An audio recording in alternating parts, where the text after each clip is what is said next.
Allez, vous reprendrez bien un petit peu de Latifi.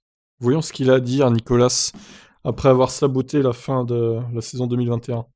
Indirectement, hein, je l'accuse pas d'avoir fait exprès, évidemment, mais bon. Il a contribué à ce fiasco, qui a été la fin de saison.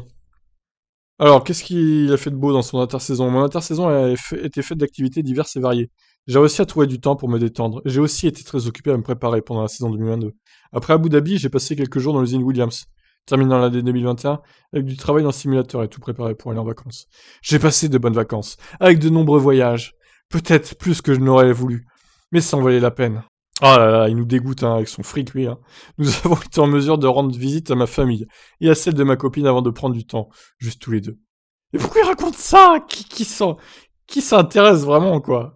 C'était agréable de déconnecter un peu, de retrouver mes amis, de se détacher un peu du monde de la course. J'en avais vraiment besoin car dès que je suis revenu, je m'y suis remis à fond en raison de tout ce qu'il y avait à faire durant la pré-saison.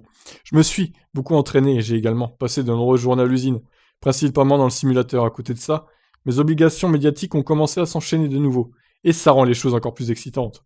C'est la première fois depuis longtemps que je ne partirai pas dans un pays très chaud pour faire un camp dédié à la condition physique. Avec tout ce qu'il y a à apprendre concernant la nouvelle réglementation, j'ai décidé de rester principalement sur Londres, car je suis amené à passer encore beaucoup de temps à l'usine. Je m'entraîne essentiellement dans la zone où je vis, ce qui est agréable. Il faut parfois aller travailler son cardio dans le froid typique de Grande-Bretagne, avec du vent et de la pluie. J'ajoute à ça des sessions normales à la salle de sport, où je fais des exercices plutôt standards.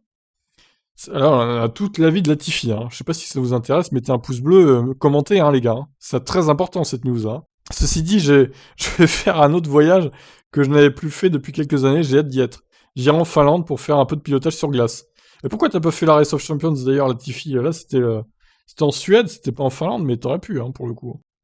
Ce qui est un bon moyen pour retrouver quelques sensations de pilotage, c'est très amusant. Une fois de retour, je passerai beaucoup de temps dans le simulateur afin de me préparer au mieux possible pour les essais. J'ai hâte de dévoiler une nouvelle voiture et d'être au volant de la FW44. Personne ne sait de quoi les autres voitures auront l'air. Il y aura des nouvelles livresses sur l'ensemble de la grille. Ce moment de l'année où on découvre les nouvelles monoplaces c'est toujours un super moyen de lancer la saison. J'avais déjà hâte de découvrir ces nouvelles F1 l'année dernière, mais bien sûr, les réglementations ont été repoussées d'un an.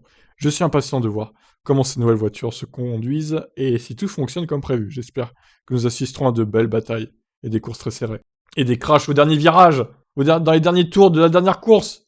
Hein, Nicolas? Ah là là, sacré Latifi. Mais on peut pas le détester, ce mec. Je sais pas, il a l'air gentil, hein, mais bon. On peut pas le détester, mais on peut pas être fan de lui non plus, en fait. Il inspire rien, en fait, ce pilote, c'est incroyable. Bon, en tout cas, vous avez été content, j'espère, d'avoir toute la vie de Nicolas Latifi. J'espère que ça a apporté beaucoup de choses dans votre propre vie. Voilà, dites-moi en commentaire ce que vous en avez pensé de la vie de Latifi. Allez, ciao ciao.